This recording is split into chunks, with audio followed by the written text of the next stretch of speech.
आप सबने मेरा इतना जोरदार स्वागत किया, इसके लिए मैं सबसे पहले तो आप सबको बहुत बहुत धन्यवाद देता हूँ। बहुत बहुत धन्यवाद। मैं अभी बंगाल में था, 8 महीने वहां पर रहा और 8 महीने वहां पर चुनाव प्रचार में था और वहां की स्थितियां आपसे कोई छुपी हुई नहीं है, सुनते भी हो, टीवी में देखते भी हो किस किस प्रकार से वहां पर लोगों के साथ अन्याय होता था, अत्याचार होता था। जैसे कोई वो इस दुनिया में आए हैं लेकिन नरक के अंदर रह रहे, ऐसा जीवन जी रहे थे। और उनके बीच में जाकर हमने काम किया और वहां पे चुनाव में जीत हुई। उसके लिए तो मैं आप सभी को बहुत बहुत बधाई देता हूँ कि बंगाल जीत गए। लेकिन उसके बारे में आपने कई लोगों ने कश्मीर फाइल पिक्चर देखी है? किसी ने Kashmir file? Kashmir file picture देखी है तो एक तो वो पिक्चर थी, एक केरला फाइल में पिक्चर बनी, वो भी आपने देखी होगी। और अभी बंगाल के ऊपर भी आपको मैं फाइल कैसी बनी पिक्चर दिखाऊंगा पूरी। सुनना चाहोगे पिक्चर, उसकी क्या स्टोरी है बंगाल की? बंगाल के हालात में अगर सुनना चाहोगे, क्या नहीं सुनना चाहोगे? तो वो मैं बाद में बताऊंगा, क्योंकि पहले तो मेरा काम है खेती का, क्योंकि अपन सभी यहाँ पे किसान है और खेती करते हैं। यहाँ ऐसे कौन है जो खेती करने वाले किसान? एक बार हाथ खड़े कर देगा। खेती, हम किसान हैं, मैं किसान हूं, ऐसे कौन है? हाथ खड़े कर देगा। चल, लगभग सभी किसान हैं। देखिए, मैं जब वहां से बंगाल से आया तो सीधा एक दिन मेरे घर पे या कॉन्स्टिट्यूंसी में रहा और उसके बाद मैं राजस्थान के अंदर पूरे सभी जगह किसानों के बीच में जा रहा हूँ, क्योंकि मुझे किसान मोर्चे की जिम्मेवारी दी। तो उस जिम्मेवारी को निर्वहन करने के लिए कि मैं किसानों के लिए कुछ ऐसा करूं कि भविष्य में किसान को कोई गरीब नहीं हो। आप सबने देखा होगा कि किसान को हर व्यक्ति जो होता है वो यही कहता है किसान है तो गरीब है। और ये 60 साल के अंदर कांग्रेस की सरकार ने किसान को करने का काम किया, गरीब बनाने का। आप और हम सब जानते हैं कि भारत आजाद हुआ उससे पहले उत्तम खेती, मध्यम व्यापार, नीच नौकरी कहते थे। यानी कि सबसे पहले उत्तम खेती, मध्यम व्यापार और लास्ट में नौकरी था। लेकिन इन 60 सालों के अंदर आज नौकरी पहले नंबर पे आ गई और खेती तीसरे नंबर पे चली गई। क्योंकि इसके पीछे कारण है, क्योंकि वो लोग चाहते हैं कि किसान हमेशा गरीब रहे और इस प्रकार से उन्होंने सरकार चलाई कांग्रेस। आप सबको बताना चाहूंगा कि आप और हम सब जानते हैं कि किसान का चेहरा भी इस प्रकार से दिखाया गया, मीडिया हो, सोशल मीडिया, चाहे आपके अखबार हो, चाहे उसके अंदर मैगजीन हो, किसान का जैसे ही चेहरा आपके दिमाग में आता है तो अखबार के अंदर भी आपने देखा कैसा फोटो देते हैं। ये बड़े प्लानिंग से किया सीपीएम और ये कांग्रेस वालों ने की। मीडिया को उस समय अपने कब्जे में रखते थे और उन्होंने उस तरह से वो लिखते थे कि फोटो बनाओ तो किसान का भी ऐसा बनाओ कि फटे हुए कपड़े हैं, पगड़ी फटी हुई और जमीन पे बैठा है, हाथ में लकड़ी है, जमीन पे टेढ़े आई हुई है, सूखी हुई जमीन है और ऊपर आकाश की ओर देख रहा है और फिर एक नीचे लाइन लिखी होती है, किसान भगवान भरोसे। यानी कि अब मुझे आप बताओ, अगर ऐसा फोटो अखबार में एक छोटा बच्चा या किसान का बेटा देखता है तो वो क्या सोचता है कि अगर मैंने खेती की तो मैं भी इस फोटो वाले जैसा किसान, गरीब किसान करूंगा। सोचता है कि नहीं सोचता है? और बेचारे ने वही फोटो बार बार देखा, इसलिए किसान का बेटा चाहता है कि मैं नौकरी करूं, खेती नहीं करूं। और किसान भी यही चाहता है कि मेरा बेटा नौकरी करे, खेती नहीं करे। और इसलिए वो उसको बताता है कि नौकरी कर, नौकरी कर। उसकी जिंदगी के अंदर वो नौकरी शब्द ऐसा घुस जाता है कि उसके बाद में वो उसके जेल में से निकलता ही नहीं और वह लास्ट में कोशिश करता है, कई बार नौकरी लगती है, कई बार नहीं लगती है, जिंदगी ऐसे निकल जाती है। इस तरह से किसानों के साथ में 60 साल धोखा हुआ। लेकिन हमारे प्रधानमंत्री आदरणीय नरेंद्र मोदी जी बनने के बाद उन्होंने कहा कि किसानों को आत्मनिर्भर बनाना बहुत जरूरी है। हम देश को आत्मनिर्भर बनाने की बात तो करते हैं, लेकिन किसान आत्मनिर्भर नहीं बनेगा तब तक देश आत्मनिर्भर नहीं हो सकता, क्योंकि देश की 70% आबादी किसान है और किसान ही गरीब होगा तो कैसे आप बताओ कि देश आत्मनिर्भर बनेगा, कैसे देश आगे बढ़ेगा, कैसे उसको विकास मानेंगे। इसलिए प्रधानमंत्री जी ने ऐसी स्कीमें बनाई। मैं भारत सरकार में मंत्री था तो उस समय हमने स्कीमें बनाई और उन स्कीमों के माध्यम से अगर वो नीचे उतर जाए ना, सभी किसानों तक पहुंच जाए, तो मैं दावे के साथ मैं कहता हूं कि किसान को कोई गरीब नहीं कह सकता। लेकिन ये अधिकारी होते हैं ना, इनके भी ऐसे ही है, वो भी 31 तारीख 30 तारीख इंतजार करते हैं कि कब 30 तारीख को, कब 31 तारीख को, पैसे जेब में डालो तिनका मिल जाए, बस योजना नीचे नहीं आती सारी।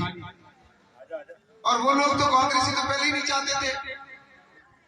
और प्रधानमंत्री मोदी जी के बनने के बाद तो कृषि का बजट भी बढ़ा।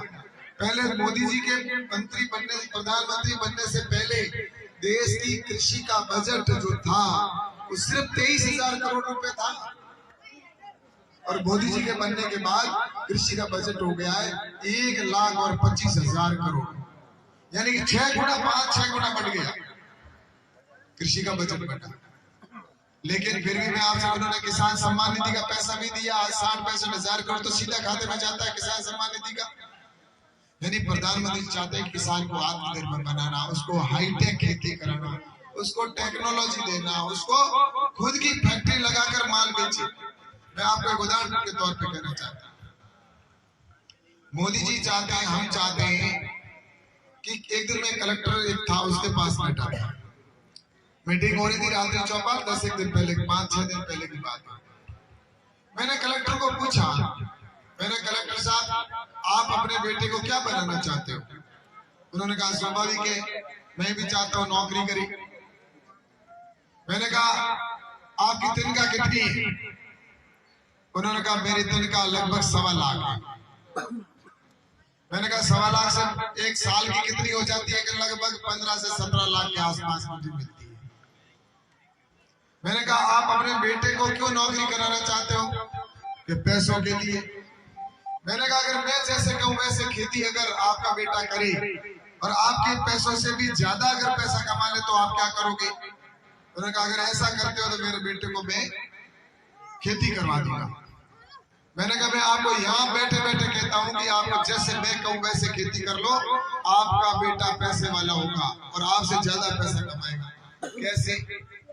मैंने कहा ऐसा है कलेक्टर साहब, आप जिस जगह पर बैठे हो ये लगभग 1 बीघा जमीन का एरिया जिसमें अपन मीटिंग कर रहे हैं, और मैं कह रहा हूं कि आप जिस तरह से खेती कर रहे हो ना वैसे खेती नहीं। 1 बीघा के अंदर मैंने कहा कि आप मशरूम की खेती कर लो। मशरूम, जिसको यहाँ पे मशरूम ही कहते हैं।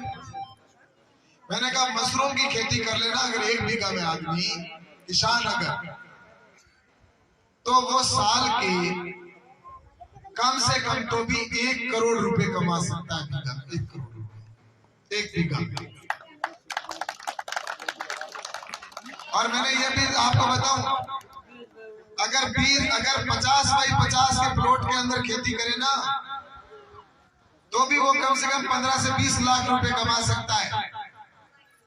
उसके लिए बंद कमरे में, मैंने उनको कलेक्टर साहब को कहा, मैंने कहा ज्यादा कुछ नहीं करना, उसमें पानी भी कम लगता है, 1 बीघा में 1 बाल्टी पानी रोज चाहिए और उसमें 6 बार वो फसल देता है और 300-350 रुपए किलो के अंदर मशरूम बिकती है और साल में 6 बार उसकी फसल कटती है। उन्होंने कहा इतना? मैंने कहा हाँ इतनी इनकम होती है। मैंने कहा ये तो बहुत दूर की चीज है, कुछ वैरायटियां तो ऐसी होती है मशरूम की जो 20,000 रुपए किलो में बिकती है। और मैं आपको बताऊं एक वैरायटी तो ऐसी है मशरूम के अंदर जिसकी कीमत अगर आप सुन लोगे तो आपको खुद को कानों पर भी, आपके अपने आप पर भी भरोसा नहीं। एक मशरूम की वैरायटी कार्डियोसिप मशरूम। या युवा साथी खड़े अगर पढ़े लिखे तो आप मोबाइल स्टार्ट करो और उसमें लिखो, ऑनलाइन सर्च करो कि मशरूम की रेट क्या है, कार्डियोसिप मशरूम की आज की ऑनलाइन इसमें सर्च करो। आप चाहे सर्च करो अभी आपके मोबाइल पर, आप भी पैसा सर्च करो अभी आपका मोबाइल है। कार्डियोसिप मशरूम की आज की रेट है ना, आज की रेट है 1 किले की 1.25 लाख रुपया रेट है। 1.25 लाख रुपए किलो। कितनी? और वो अगर 1 बीघा में कर ले तो 25-30 करोड़ रुपए की इनकम होती है। मेरा कहने का तात्पर्य है कि कृषि के अंदर और भी कई खेतियां हैं जो पैसे वाली, वो हम नहीं करते। एक उदाहरण के तौर पर मोरिंगा होता है। अब मोरिंगा जिसको अपन यहाँ क्या सहजन कहते हैं, सहजन की खेती अगर कर लो आप, 1 बीघा में 100 पेड़ लगते हैं। एक पेड़ 10,000 रुपए देता है। एक पेड़ से 10,000 की इनकम होती है। अगर 100 पेड़ 1 बीघा के अंदर है तो आपके 10 लाख रुपए हुए कि नहीं हुए एक पेड़ के 1 बीघा जमीन में? मैं आप सभी से ये कहना चाहता हूँ, आप सबसे निवेदन करना चाहता हूँ कि जो चीज पैदा होती है वो बिकती है तभी तो पैदा होती है। भाई साहब, आपको ढूंढने वाला आज मुझे, आपने कहा ना कहाँ बेचे, जो पैदा करता है ना वो बेचना भी जानता है। हर चीज बिकती है दुनिया के अंदर, तभी तो उसकी रेट है 1.25 लाख रुपए। मुझे आग बताओ, ये माला है, इसके आप कितने रुपए दे रहे हो? 20 रुपए। आप इसके 1 लाख रुपए क्यों नहीं दे रहे हो? क्योंकि ये 20 रुपए में मिल जाती है। और यही अगर आपको नहीं मिले तो आप इसका 10 लाख रुपए भी देने के लिए अगर स्थिति बनती हो तो दोगे कि नहीं दोगे? इसलिए कि मशरूम जो वेराइटी है वो मिल नहीं रही है। इसलिए आपको मैं कहता हूं कि आप पैदा करो, आपको ग्राहक आपके घर आके लेके जाएंगे। ऐसे ग्राहक, उसकी तो दवाइयां मिलती है, कैप्सूल बनते हैं मशरूम के। लोग कहां पहुंच गए, हम यहाँ बैठे हैं। हम सिर्फ प्रश्न का उत्तर उसको बात करेंगे, ये कैसे होता है, करने वाला चाहिए। हम पढ़े लिखे लोग हैं यहाँ पर, युवा साथी बुजुर्गों ने तो अपने जीवन पूरा कर लिया, लेकिन युवा साथियों नौकरी नौकरी नौकरी कब तक करोगी? अरे प्रधानमंत्री जी, मैंने तो ये उदाहरण दिया आपको कि ऐसी कई चीजें जिसकी हाई वैल्यू। मैं अभी भरतपुर में था। अब आप मुझे बताओ, वहां गया मैं सुबह सुबह वॉकिंग में गांव में, रात को आपके गांव की तरह रुका था। परसों सुबह गया तो वहां पर खजूर के पेड़ उगे हुए थे। ऐसे ही मैंने कहा ये खजूर के पेड़ दिख रहे मुझे, तो हाँ यहाँ पे खजूर ऐसे ही उग जाता है जैसे बबूल उगते। अरे मैंने कहा तुम्हारी इतनी अच्छी जगह है, जमीन है, इतना जलवायु, अपने आप खजूर उग रहा है, तो फिर अच्छी वैरायटी के खजूर लाकर लगाओ ना यहाँ पे, ताकि आप 1 बीघा में कम से कम 10-15 लाख रुपए कमा सकते हो।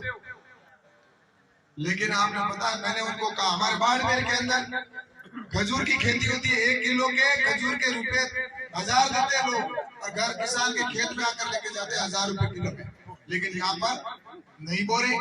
हमें तो जब तक पूरा खेत में गेहूं चावल और खेत हरा भरा नहीं हो तब तक रात को नींद ही नहीं आती।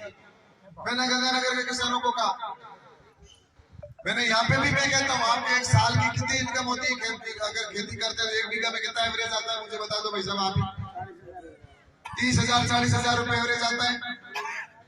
मैं आपसे, मैंने अभी 3-4 फसलें तो बता दी। आप एक पॉली हाउस ग्रीन हाउस अगर 1 बीघा के अंदर लगा दो, एक मशरूम का लगा दो, तो आपके 20 बीघा 50 बीघा जमीन है ना, उस 50 बीघा की जगह अगर 1 बीघा जमीन में हाईटेक खेती जो मैंने कहा वो कर लो, और बाकी 49 में आप करो ना, कौन मना कर रहा है? ये एक बार मॉडल तो बनाओ आप कम से कम भाई। 1 बीघे से मैं शुरू करता हूँ, 2 बीघा में। अगर आपके 50 बीघा आपके पास जमीन है और ये 1 बीघा की जमीन अगर 49 में भारी नहीं पड़ जाए तो मैं कह देता हूँ। लेकिन आप करते नहीं हो। आपके पास हमारे पास पूरा दिन भर खेती किसान गरीब लोग कहेंगे, आप यूरिया डीएपी की बातें करेंगे। अरे यूरिया डीएपी डालने का कहता कौन है? ऑर्गेनिक करो ना, नेचुरल खेती पैदा करो, ऑर्गेनिक खेती करो।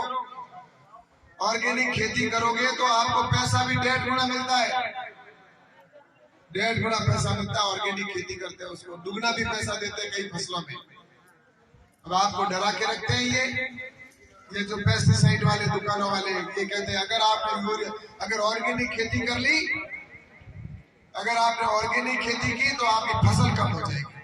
अरे झूठो, क्यों झूठ बोल रहे हो तुम? उनको पता है कि अगर ऑर्गेनिक शुरू हो गई तो हमारी दुकान बंद हो जाएगी, इसलिए वो आपको डरा के रखते हैं। मुझे बताओ, एलोपैथी वाले आपको डराते हैं नहीं डराते? कि ये अगर आपने ये जो हार्ट की टैबलेट अगर आपने रोज नहीं ली, जिसके हार्ट की बीमारी है, तो क्या तुम मर जाएगा? अब डर के मारे सुबह उठते पहले गोली खाओ। अब डायबिटीज है, किसी की शुगर है, डॉक्टर शीला कहता है कि अगर तूने अब तेरे जिंदगी भर तुझे ये गोली खानी है और नहीं खाई तो तेरे हार्ट की होगा सब, फिर फेफड़े खराब होंगे, फिर तुम्हारा लीवर खराब होगा, फिर तुम मरेगा। और अब खाली तो इसका कोई छुटकारा मिलेगा कि नहीं? जिंदगी भर खाओ, धीरे धीरे इंसुलिन बढ़ेगा, इंजेक्शन लगाओ, लेकिन खानी रोज पड़ेगी। उनको पता है कि इसका इलाज भी है, देसी इलाज है। देसी इलाज के लिए अगर कोई करता है तो कोई डायबिटीज हाथों हाथ खत्म होती है।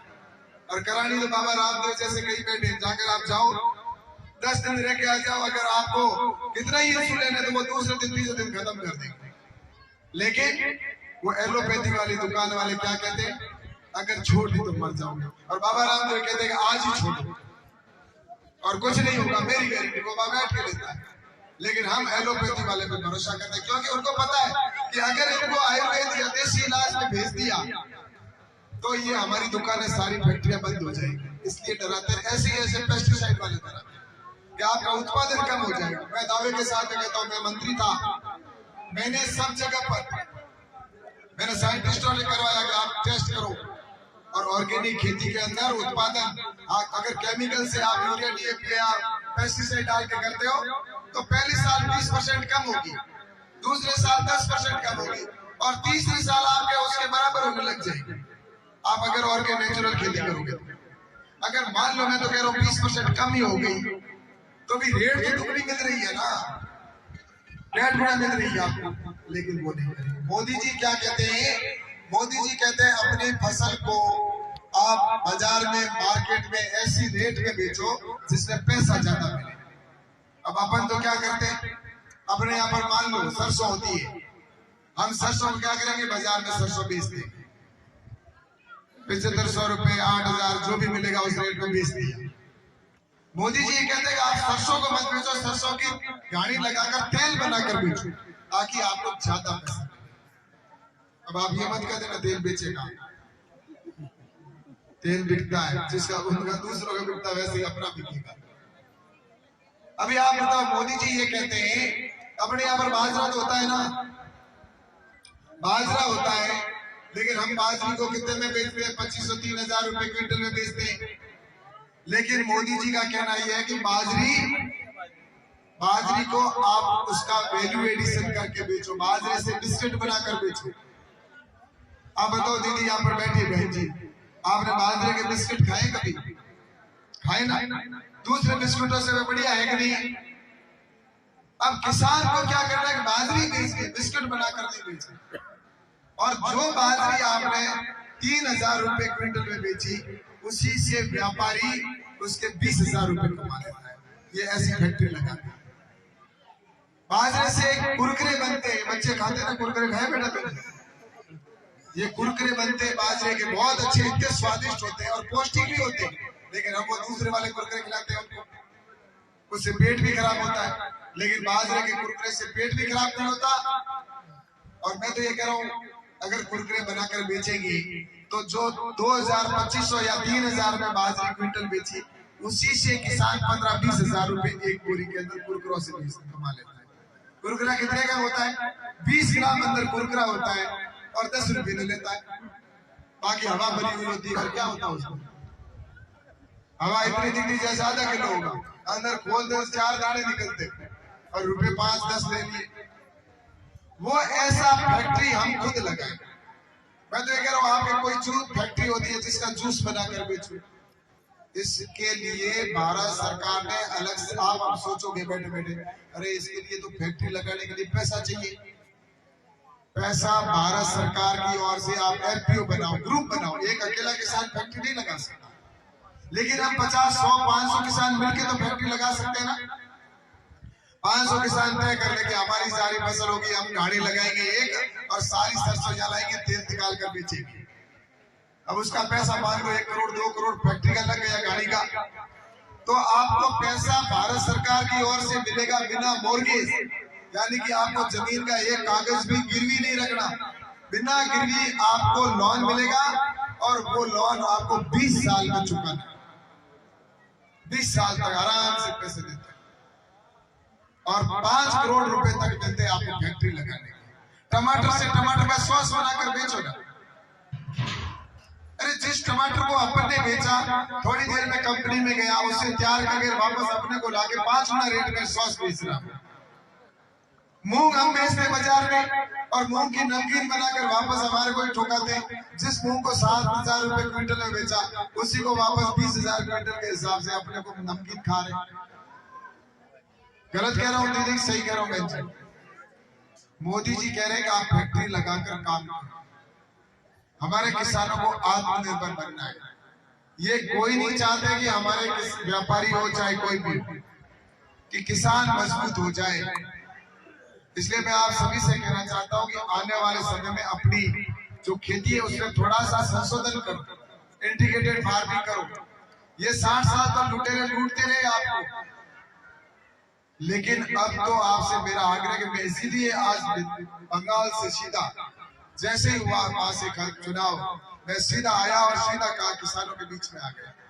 मैं आज चाहता हूं कि आज गांव में मैं यहाँ पर मेरे को एक बताओ आपको, मैं चाहता तो आराम से 10 दिन 15 दिन घर पे रह सकता था। मेरे को कौन कहने वाला था? चुनाव तो खत्म हो गई, पार्टी ने लगाया, वहां पे काम किया, घर पे एसी में सो सकता था ना।